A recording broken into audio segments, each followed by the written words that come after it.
Before we begin, I want to give a warning that the following review contains spoilers for the movie Coco. As of this video is posting, it's still somewhat recent, so I strongly encourage you to see the film before watching this review. There are also references to specific plot points of both Brave and Inside Out. There are, however, no references to Frozen in this review. Get out of here, Olaf. And with that,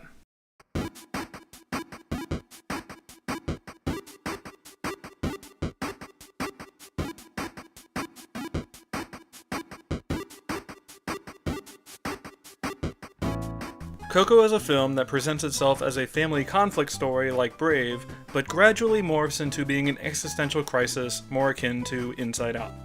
Or maybe it's both stories smashed together. Basically, Princess Merida fights with her family, accidentally curses herself, discovers her great-great-grandfather is Bing Bong, and saves him from the memory dump. Also, Dia de los Muertos. Obviously exaggerating here, Coco is most certainly its own unique product. But there's a deceptiveness to the film that I find truly fascinating, a secret game that is not present in any other Pixar entry. It is the kind of film that weaponizes the audience's expectations against them, leading them down the garden path without anyone actually noticing. Coco is essentially Pixar's greatest magic trick to date. And most importantly, it manages to perform this trick in plain sight. Darn it, Hector, I blame you. I feel like there is this false sense of security deliberately created in Act 1, a feeling I don't really get from any other Pixar movie. Coco initially bills itself almost like a coming-of-age story in some respects, the story of a kid finding himself and realizing his potential. Look at him fight with his family, look at how they don't understand him. It hits on a lot of the tropes we saw in stuff like Ratatouille or The Good Dinosaur.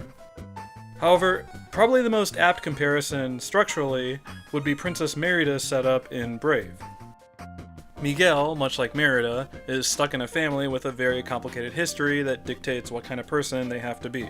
They both sneak away to do what they want. They both have showdowns with matriarchs. They both have precious items destroyed. The stories diverge when the curse arrives, but they both start in a very similar place. I was initially a little worried about Coco when I first saw it, because while the theming and characters are certainly different, its central conflict is not exactly new or groundbreaking. I think Coco is a little stronger in its construction, however, in that its backstory sends its two positive morals on a crash course against each other. It sets up competing messages of follow your dreams and family is important. Two morals that we want to reconcile, but the backstory makes this next to impossible. And, to make things even more confusing, Act 1 refuses to take a side. Look at these two aspects as an example. With Miguel's grandmother, they walk the careful line of making her a total firebrand, someone flying off the handle at any mere mention of music, but they also heavily emphasize how protective she is of her grandson, how much she loves him, and how justified she is in her prejudice. They do an excellent job of portraying her as a complex personality rather than an outright villain. With this scene, they're underlying that Miguel's dreams about music are justified, that it does have some intrinsic worth. There's nothing sinister about this scene, nothing to imply there is anything wrong with Miguel's love of music. He makes the big ol' Pixar face that we get in a lot of their movies. At this point, you start to wonder, how on earth is Coco gonna have their cake and eat it? Because they're gonna have their cake and eat it. That's kind of Pixar's thing. I think Act 1 of this film is extremely successful in preying upon our expectations as an audience. We're kind of programmed to look for a character development solution. That's what they always seem to do. When in actuality, they're presenting what is more similar to a mystery novel in structure. Now, I'm not saying there isn't character development in Coco, because there obviously is. I'm saying it is more plot-driven and mechanics-based than most of Pixar's output. Finally, a movie for plot nerds like me. I absolutely love the execution of the big twist in this movie. It's probably my favorite aspect, to be honest. The build-up, the deconstruction, the reveal, it's performed almost flawlessly. I love me a good twist, and Coco certainly delivers that in spades. What's really great about it is just how brazen it is, how they put that mystery out there in plain sight. It's tantalizing, it's just inviting speculation. They dangled a little comment about Miguel feeling like he's somehow connected to De La Cruz. This is incredibly adept hinting right here. They're basically trying to incept the audience. They take advantage of the sort of chosen one archetype that we see so often. We're used to our protagonists being special, being inexorably linked to everything that is relevant. Then they lock down this speculation via the guitar. The guitar is a ridiculously well-conceived plot mechanism. It is so perfectly designed to trick us. We are predisposed to suspect De La Cruz. Hector hasn't even been introduced yet as a character. We immediately stop looking at the picture and start looking at this magical guitar. When Miguel plays it and gets cursed, they confirm our assumptions even more. Later on, the clerk confirms that this is a family curse. The family is clearly able to lift the curse. The guitar in question was the property of Ernesto De La Cruz.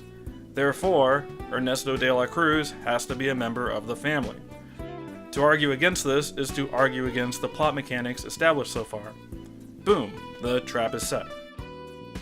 This is the most dangerous scene in the film, in terms of Pixar keeping their house of cards going. If Mama Imelda comments on the identity of the man, the twist unravels. If the clerk reveals whatever he knows, the twist unravels. If Miguel even mentions Ernesto De La Cruz, the twist unravels. Pixar avoids this issue with the clerk by deliberately changing the subject. He instead comments on Dante being an alebrije. With Mama Imelda, they lean on the force of her character and her stubbornness. It's actually pretty slick how they get through this scene. This is the last time we actually see this picture until the big reveal. Once we leave this setting, the film has no reason to show Hector and the picture at the same time. Miguel is strongly incentivized to not do this. And if Miguel is doing things right, there is no incentive for Hector and Imelda to be in the same scene. The film has to be designed in this way for the twist to work. Therefore, they justify the characters' motivations to avoid this becoming noticeable or contrived. The stage directing in this film is absolutely awe-inspiring. Now I'm going to be upfront right here about Hector. Hector is one of my favorite Pixar characters of all time. He can kind of do everything. He's funny, he's charming, he's deceptive, he's self-serving, but he can also be serious, tender, and pitiable. Really pitiable. The second half of this film is basically an exercise in making us care about Hector as much as possible. And oh boy, do they. One of Coco's most successful tricks is using our first impressions against us. They introduce Hector as a liar, someone who uses deceit to get what he wants. They introduce Dante as just a clueless dog. The first thing we see Ernesto De La Cruz do is be an amazing entertainer, and then later in person he saves Miguel from drowning. Then, after this first impression, everything they show us is meant to undermine our assumption. They literally call out Dante as being an alebrije several times. When he actually reveals himself to be one, I'm left smacking my forehead wondering why I didn't just believe them. The film has the audacity to just tell us the truth, and then it bets on us not believing. I love talking about this film with people because everyone has their own little story about when they figured out the twist. I didn't figure it out until pretty late, until this moment with the pedal. But a lot of other people figured it out way earlier. This is the other half of evaluating how good a twist actually is, how explicitly it is telegraphed to the audience. Coco is an incredibly fair movie, in that it drops a ton of clues along the way. Just showing us Hector's picture, showing off that distinctive gold tooth, is a pretty ginormous clue. Then having him casually reveal, "Oh yeah, I actually am a musician. Oh, and I didn't choke on a chorizo, it was food poisoning. Oh, and I actually was buddies with De La Cruz before he got famous. And Ernesto? He really wasn't much of a musician." I like how they have Miguel repeatedly shaking his head in disbelief, so completely snowed by his own assumptions. It's amusing on rewatch how much they actually lean on this. Oh, Miguel. These two play off of each other really well, especially given their individual motivations. I love how beleaguered Hector is when dealing with Miguel, how he has to deal with his constantly changing or poorly considered plans. They're both very self-interested people in a temporary alliance. The film is great at leveraging this sort of dysfunctional relationship for maximum comedy and drama. There are shades of Marlon and Dory here, with how funny their constant bickering is. I think I really fell in love with Coco as a film during this scene. I was enjoying it up to this point, don't get me wrong, but here's where I was like, oh, something is happening. This is a very important scene in terms of exposition. This is where they introduce the concept of final death. It's awesome how they get to demonstrate this via music, teaching us something new about Hector. It's a very tender and sweet scene. We don't really know much about this guy, he's not that important narratively, but he represents a big philosophical shift in the story. It's not necessarily going to be a tale about Miguel fulfilling his dream in music. It's not necessarily going to be a story all about Miguel. It's telling that the very next scene is the Poco Loco. This is the culmination of the Miguel arc about him proving he is a musician. They get this arc out of the way right here. After this sequence, he's basically self-actualized as a musician. As a musical number, Poco Loco is absolutely fantastic. I kinda want to say it's the best musical number in the film, but it's hard to argue with that ending. Poco Loco is just so lively, so joyful, so dynamic. In addition, it's a very heartwarming scene on rewatch, once we know these two are actually related. Although honestly, there are a lot of heartwarming moments in retrospect. I've always loved this one in particular, this sort of intimate family ritual of helping each other apply face makeup. The sheer irony of all these scenes are interesting for the rewatch, but man are they heartwarming as well. We've talked a lot so far about how the twist is constructed and telegraphed, but it's also worth noting how the film connects its scenes together, how it makes sure each scene leads into the next. We obviously have all the Frida Kahlo stuff that'll come back in a big way, but then we have smaller stuff like the music competition. It doesn't have the expected result, the plot goes in a different direction, but it doesn't mean we have to throw away the scene. Miguel's success in the competition still plays a factor in what happens next. They were really effective in adding swerves and pressure points to the plot without making sequences feel pointless or tangential. Everything builds on itself nicely. Now, it's pretty easy to figure out that Ernesto De La Cruz is going to be the villain of this piece in advance. I didn't really figure out the Hector part, but the longer they went without meeting this guy, it became clear that this probably wasn't going to go well, especially since Pixar loves this kind of fallen hero dynamic. I like their approach to not make him this mustache-twirling evil guy right out the gate. I like how they subvert the whole following your dream moral with this character. There's a lot of layered and careful writing with how he's presented. Pixar's technique is to constantly undermine him by bringing up the concept of family. Miguel literally has to prompt him to mention he left them. And let's not forget the lyrics to his song, The World Es Mi Familia. And even when he accepts Miguel, they have him say, "With a talent like yours, how could I not listen?" The emphasis is always on talent. Ernesto sees talent first, family second. The subtext immediately becomes clear that Miguel is just a toy for him to show off. You are a toy! This is where they show this scene, which is the final piece to the Hector and Ernesto puzzle. This is probably my one criticism with how the twist was constructed. I really wish the film was able to figure out a way to sneak this clip into earlier in the story, maybe during this scene, as an example. The problem with putting it this late is that the planting and payoff is almost immediate. We see this, and then 2 minutes later, reveal what it means, even showing it again. I don't think we, the audience, are necessarily looking for a murder in the story. I think you could get away with showing this early, having Hector mention his food poisoning, show this imagery, and then get away with it. I suspect they did it this way to make the murder reveal a little cleaner. It just ends up being a somewhat sloppy exposition dump. It's not a huge problem, obviously, it just seems a little cheap to telegraph the murder this late. Other than that squabble, they unwind the twist really nicely. They're smart in how they don't blow their wad all at once. They don't just dump, Hector was murdered! Oh, and by the way, he's your great-great-grandfather.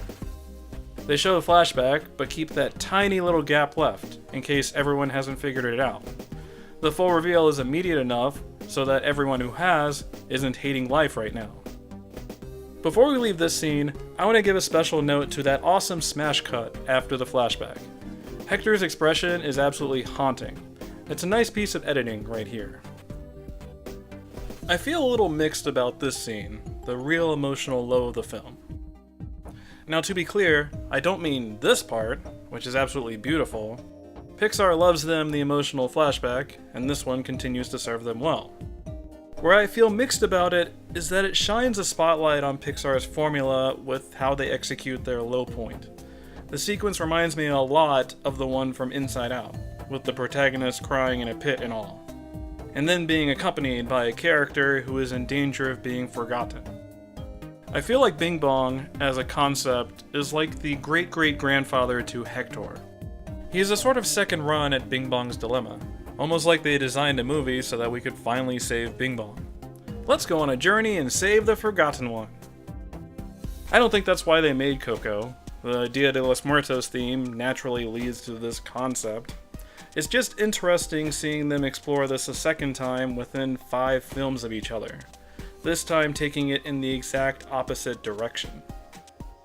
Hector gradually takes over the film, so much so that Miguel's arc starts to get a little weird by the end of it. The nature of the plot means that there aren't a lot of decisions that Miguel has to make in the end. He doesn't have to reconcile the conflict of his love of music, the importance of family, and his blood relative being a scoundrel. Everyone is off the hook. It was all a tragic misunderstanding. Miguel is free to come to the conclusion of, I'm glad we're family. It's a nice moment for him right here. It's just a little too easy. You can tell that Pixar was worried about this perception, because they really lean on Miguel's selflessness in the next scene. We know he's going to help Hector out, that's the only problem left to fix. We just really need to underline how he's accepting of Mama Imelda's blessing. Underline that selflessness. Underline that it's her decision. It works, I guess. This is just the problem with making the audience care about Hector so much.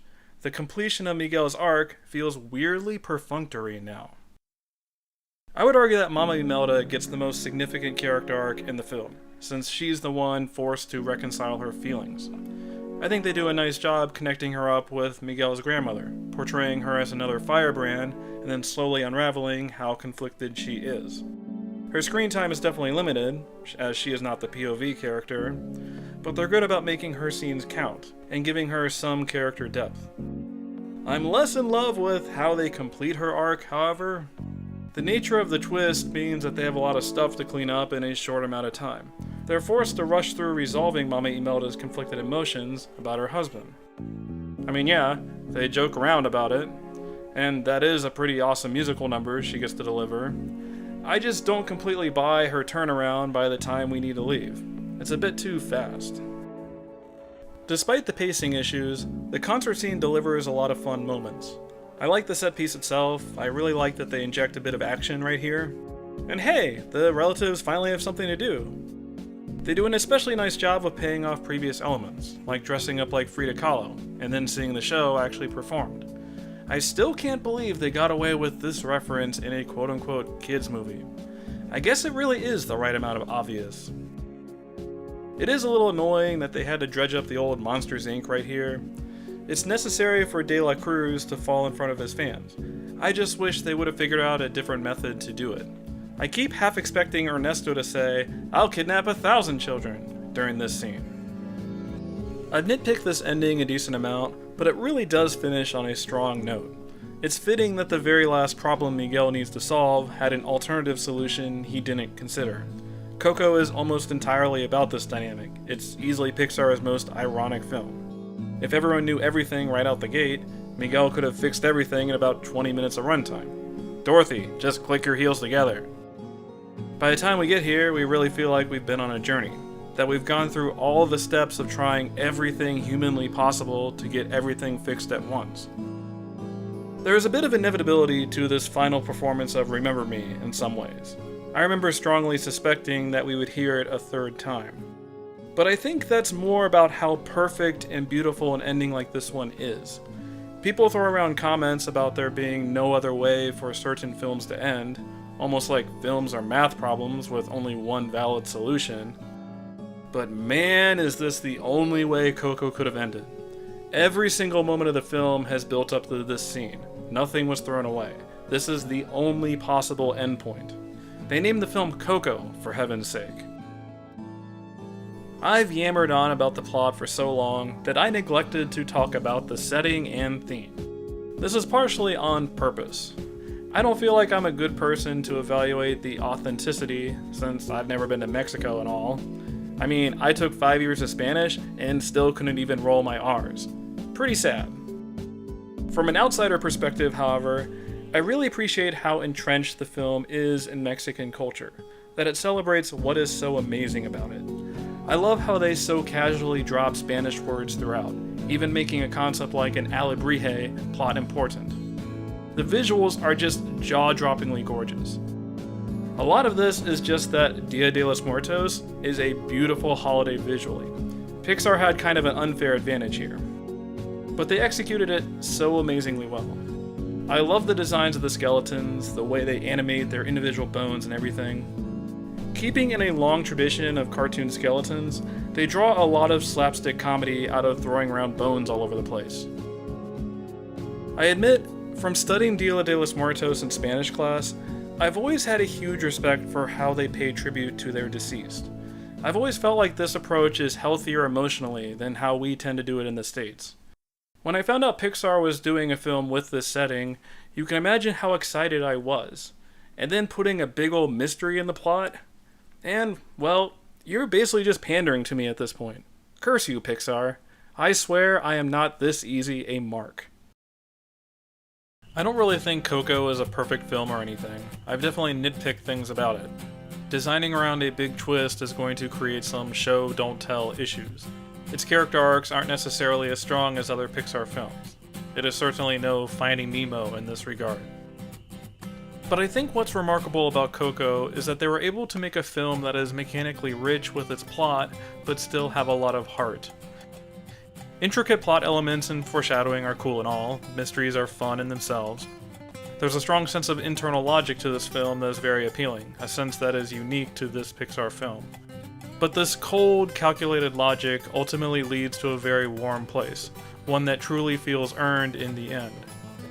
It taps into something fundamental about our worldly existence, this pitiable need for something as simple as being remembered. It feels like such a small thing, but is so important to hold on to. Even robots struggle with this, I guess. As a film, Coco has nothing to worry about in this regard. I don't think the world will be forgetting this one anytime soon.